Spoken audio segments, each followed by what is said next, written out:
그러면 과연 저희가 이제 수많은 논란도 있고 여러 가지 반론도 많았습니다만 과연 천안함 폭침 사건이 북한 소행인지 아닌지를 좀 짚어봤으면 좋겠는데 부영과 차께 좀 질문을 드릴게요. 몇 가지 좀 저희가 사진을 준비했는데 사진과 함께 하나씩 좀 설명 좀 해주셨으면 좋겠습니다. 왜 천안함이 북한의 소행 때문에 침몰됐는지.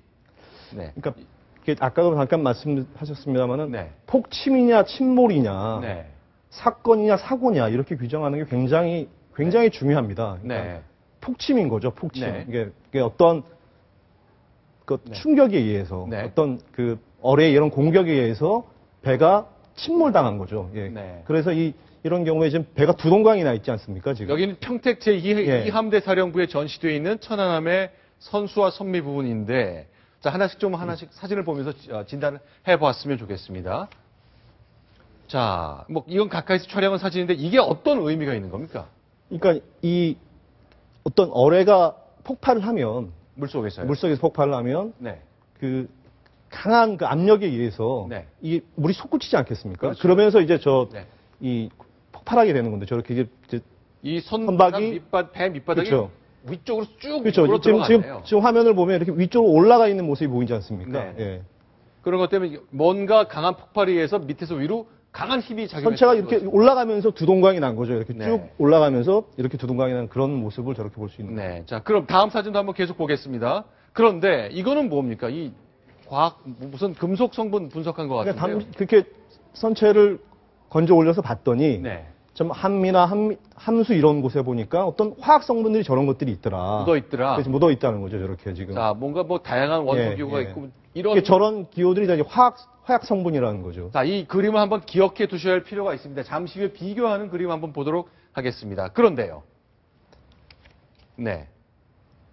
그런데 이제 어뢰가 건져졌던 거죠. 그렇죠. 결정적인 증거가 발견이 된 거죠. 그러니까. 자, 이것도 논란이 굉장히 많았습니다만 한 바닷속 한두 달 지난 시점에 쌍끌이에 노력을 했더니 그렇죠. 이런 모습의 어뢰가 발견이 된 거죠. 맞습니다. 이게 이제 국방부에 전시된 모습인데 두 덩어리죠. 이 동그란 앞쪽과 축이 달린 뒤쪽 부분, 프로펠러가 있는 뒤쪽 모습까지 보고 있습니다. 그렇습니다. 이런 것들이 발견됐는데 이게 어떤 의미가 있는 거죠?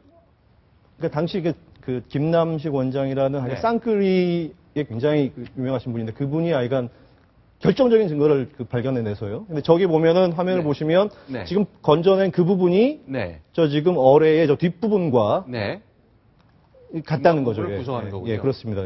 자, 앞쪽은 폭약이 있으니까 다 터져서 날아갔을 것이고 자, 중간과 뒷부분에 남아있는 축이 바닷속에 빠져 있는 것을 녹슨 형태로 건져졌습니다.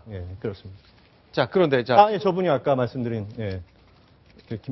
쌍끌이 어선으로 그걸 건져낸 김남식 원장 선장의 모습입니다. 자, 그럼 아까 위쪽 사진은 아까 본 화약의 화학 성분이었던 것 같은데 밑에 쪽 건 뭐죠? 아까 말씀드렸지만은 폭발된 선체에서도 저런 화학 성분이 발견됐고 건져낸 어뢰에서도 같은 화학 성분이 발견된 거죠. 그림이 똑같네요. 그렇죠. 그렇기 때문에 이게 바로 결정적인 증거다라고 국방부에서 제시를 했던 겁니다. 그러니까 천안함이 뭔가 강한 폭발 때문에 두 동강이 났는데 그것과 어뢰에 묻어있는 화학의 성분이 같기 때문에 얘가 터지는 바람에 저렇게 됐다. 그런 추정이 가능한 거거든요. 그렇습니다. 근데 저렇게 증거가 지금 워낙 확실하게 저기 지금 북한에서 쓰는 어뢰에 뒷면에 매직으로 써놓은 이 1번 이렇게 한글이 써있는 그런 증거도 나오기도 했는데 저렇게 명백한 증거가 있음에도 불구하고 정작 북한은 지금 아니라고 계속 주장하고 있거든요. 심지어 이제 천안함 폭침에 대해서 사과를 해라라고 우리나라에서 뭐 예를 들어 남한정부에서 요청을 하거나 이런 말이 좀만 나와도 거의 발끈하면서 민감하게 반응을 보이지 않습니까? 앞서 저희가 본 어뢰를 보니까요. 아까 그 앞서 본 사진에 나와 있습니다만 이게 북한 거라는 건 어떻게 입증할 수 있는 거죠? 그러니까 자, 저 어뢰가 터지면서 배가 갈라졌다. 그런 건데 그게 북한산 어뢰여야 하잖아요. 그래서 저 1번이라는 게 당시 결정적인 증거로 북한에서 쓰는 저 표현이다라고 했던 건데 기본적으로. 근데 저걸 가지고 시비를 하는 사람들이 있었던 거죠. 1번이란 말을 안 쓴다. 뭐 1호라고 쓴다. 뭐 이런 사람들이 있는 거죠. 자, 앞에 사진을 좀 봤으면 좋겠는데 사실은 아까 설계도면이 보였잖아요. 그 설계도면하고도 스토리가 좀 연결이 되는 거죠. 저희가 봤던 사진을 다시 한번 봤으면 좋겠는데, 그러니까 북한이 이 어뢰를 만들어서 외국에 팔고 싶은데, 팔기 위해서는 카탈로그가 필요하잖아요. 그렇죠. 예, 예. 우리 정보당국이 입수한 그 카탈로그에 있는 그 재원하고 이 건져낸 것하고 뭐 미리 단위까지 일치했기 때문에 이게 메이드 인 노스 코리아라는 거를 쉽게 알 수 있었던 건데 이런 틀의 설명과 관련해서 뭐 의문이 계속 꼬리가 잃었던 것은 분명한 거 사실인 것 같습니다. 예, 그렇습니다. 그러니까 그 당시 국방부 발표를 보면 네. 러시아나 중국산어를 보면 네. 러시안 중국산어에는 다 그 자국 나라 말로 쓴다는 거죠. 근데 이렇게 일본어로 이렇게 한글로 쓴 건 없다라는 거기 때문에 네.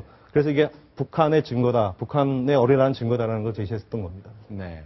알겠습니다. 자, 오늘 천안함 폭침 사건이 있었던 바로 그날인데 북한이 미사일도 쐈잖아요.